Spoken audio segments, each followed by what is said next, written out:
आघाडीला दिलेला पाठिंबा हा तत्वासाठी, पुरोगामी विचारसरणी टिकण्यासाठी, डॉक्टर बाबासाहेब आंबेडकरांचे संविधान वाचवण्यासाठी आज या ठिकाणी शेंडे साहेब देखील आणि सूर्यकांता गाडेजी या दोन्ही या विचाराने ठामपणाने शरद पवार साहेबांच्या भेटीला आल्या। ते दोघेही पवार साहेबांना भेटले आणि आज ते आपला निर्णय या ठिकाणी घोषित करतील। त्यांनी आम्हाला पाठिंबा द्यायचा निर्णय घेतला, याबद्दल मी त्यांचं स्वागत आणि अभिनंदन करतो।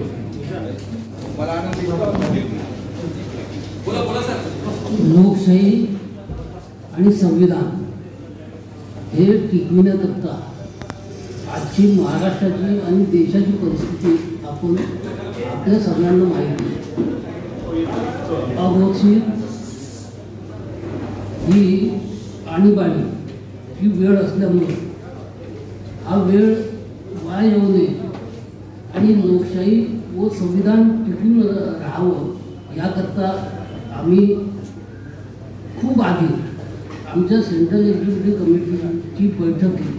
तिथंच आम्ही ठरवलं की महाराष्ट्रात लोकसभेची आम्ही एकही जागा लढवणार नाही, कारण खूप एक सीट ही महत्त्वाची असतं। म्हणून कुठल्याही परिस्थितीत BJPला त्याचा फायदा होऊ नये याकरता आम्ही हा निर्णय घेतला आणि तो निर्णय आमच्या पक्षाने एकमताने घेतला आहे। त्यामुळं पवार साहेबांना ज्यावेळेस मी भेटलोय तो पवार साहेबांनी स्वतः आदरणीय पवार साहेबांनी स्वतः आम्हाला समजून घेतलं आणि पक्षात जो पाठिंबा आम्ही जाहीर केला त्यांनी सांगितलं की विदर्भात जास्तीत जास्त मतदारसंघात हा पक्ष आहे आणि याचा प्रभाव आहे। त्यामुळं पवार साहेबांचं मी या ठिकाणी अभिनंदन करतो।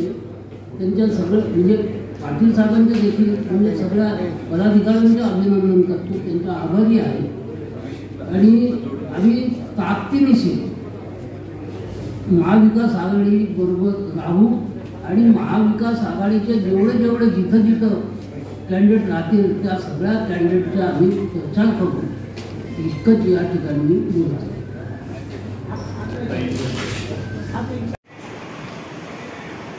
नमस्कार, आपलं स्वागत आहे। आपण आहोत कोरिपच्या केंद्रीय कार्यालयामध्ये। आपल्यासोबत आहेत कोरिपचे महाराष्ट्र प्रदेश अध्यक्ष सुनीलभाऊ निरगुणे, मुंबईचे कार्याध्यक्ष सलीमभाऊ खती आणि सरचिटणीस विक्रांतभाऊ पाटील, त्याचप्रमाणे दक्षिण मुंबईचे अध्यक्ष पडवळ साहेब।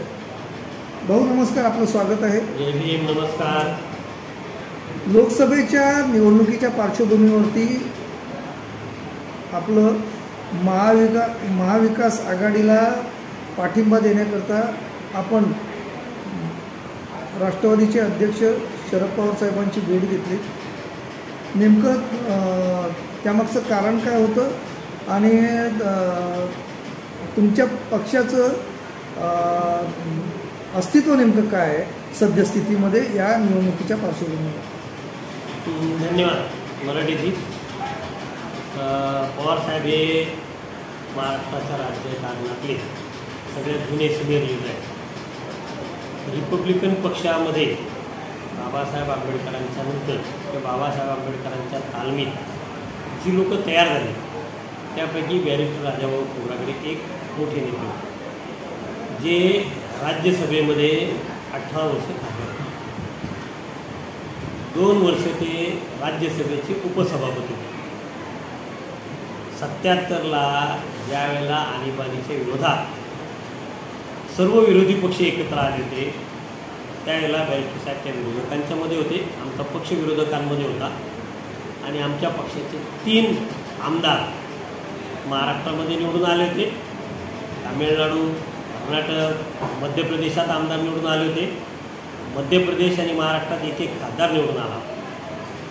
पवार साहेब ज्यावेळेस पहिल्यांदा महाराष्ट्राचे मुख्यमंत्री झाले 78 साली, त्यावेळेला त्यांच्या मुख्यमंत्रीपदाला बॅरिस्टर राजाभाऊ खोब्रागडे यांनी पाठिंबा दिला होता. आमच्या पक्षाचे 3ही आमदार पवारसाहेबांच्या पाठीशी होते.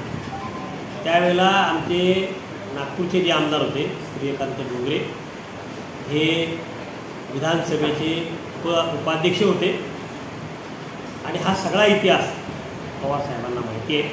आत्ता जे शीर्षस्थ नेते महाराष्ट्राच्या राजकारणात आहेत त्यांच्यापेक्षा पवारसाहेब हे सिनियर आहेत आणि पवारसाहेब बॅरिस्टर साहेबांना आणि एकूणच रिपब्लिकन चळवळीला ते चांगले ओळखतात, नेत्यांना चांगले ओळखतात. आमच्या पक्षाचे त्या काळामध्ये जवळपास 4 महापौर झालेले आहेत नागपूरच्या महापालिकेमध्ये. सतत आमचे एक दोन आमदार विदर्भामध्ये निवडून आलेले आहेत. मुंबईतसुद्धा बाळकृष्ण चेंबूरमधून निवडून आले होते. ही सगळी परिस्थिती जी आहे, लोकसभेला सुद्धा आमची लाखाची मतं होती त्या काळामध्ये. ही जी सगळी परिस्थिती आहे ही माननीय शरदचंद्र पवार साहेबांना माहिती आहे. आणि आज आम्ही जे पवार साहेबांना भेटलो कारण त्यांना आमच्या पक्षाच्याबद्दल माहिती आहे. आमचे आत्ताचे जे विद्यमान राष्ट्रीय अध्यक्ष आहेत आदरणीय उपेंद्रजी शेंडे साहेब, हे पवारसाहेब महाराष्ट्राचे मुख्यमंत्री 90ला असताना ते आमदार म्हणून निवडून आले होते. त्यांनी स्वतःहून पवारसाहेबांनी उपेंद्र शेंडे साहेबांना पाठिंब्यासाठी बोलावलं होतं. त्यांना मंत्रिपदाची आणि विधान परिषदेच्या काही जागांची त्यांनी ऑफर दिली होती, शब्द दिला होता. परंतु माननीय उपेंद्र शेंडे साहेबांनी नम्रपणे पवारसाहेबांना सांगितलं की आमचा पक्ष हा काँग्रेस विरोधी विचारांचा पक्ष असल्यामुळे माझ्या पक्षाचा तुम्हाला पाठिंबा देता येत नाही. आपण पवारसाहेब हे नाव मी ऐकलं होतं, आपल्याबरोबर भेटायला मिळालं, मी आपला आभारी आहे, परंतु मी विरोधी पक्षात राहील.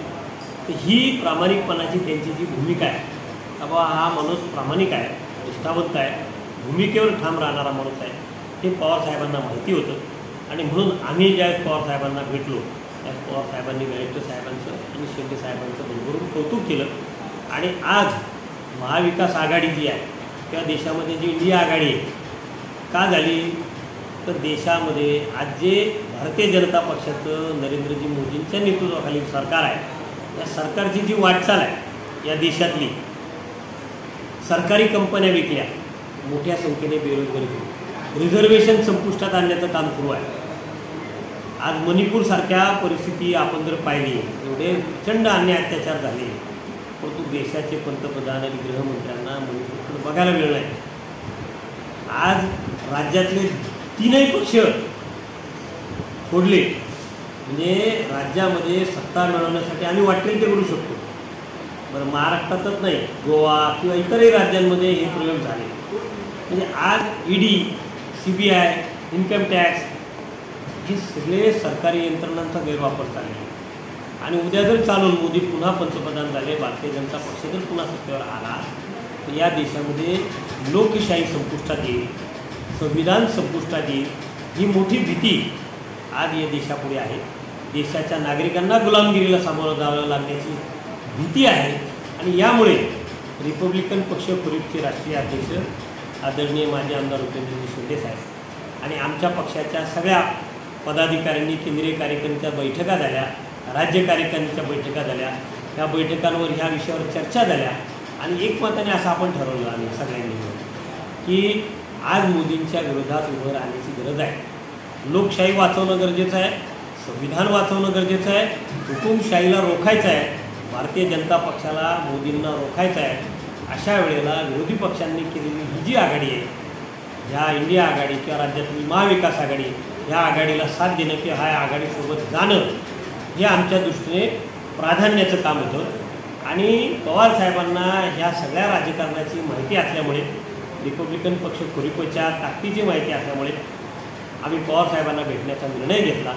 आणि त्यांना आम्ही सांगितलं आज विदर्भ, मराठवाडा, उत्तर महाराष्ट्र, मुंबई, ठाणे या सगळ्या परिसरामध्ये, कोकण पट्ट्यामध्ये सुद्धा रिपब्लिकन पक्ष फुरीपचं संघटन आहे, चांगली ताकद आहे.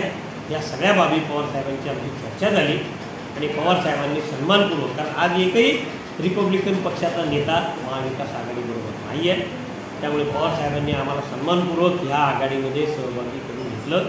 आणि तशी घोषणा मागच्या आठवड्यामध्ये गुरुवारच्या दिवशी पत्रकार परिषद झाली, जयंत पाटील साहेबांच्या उपस्थितीत झाली. त्या पत्रकार परिषदेला आम्ही सगळे उपस्थित होतो. या पत्रकार परिषदेमध्ये आम्ही महाविकास आघाडीबरोबर असल्याचं आम्ही जाहीर केलं. आंबेडकरी चळवळ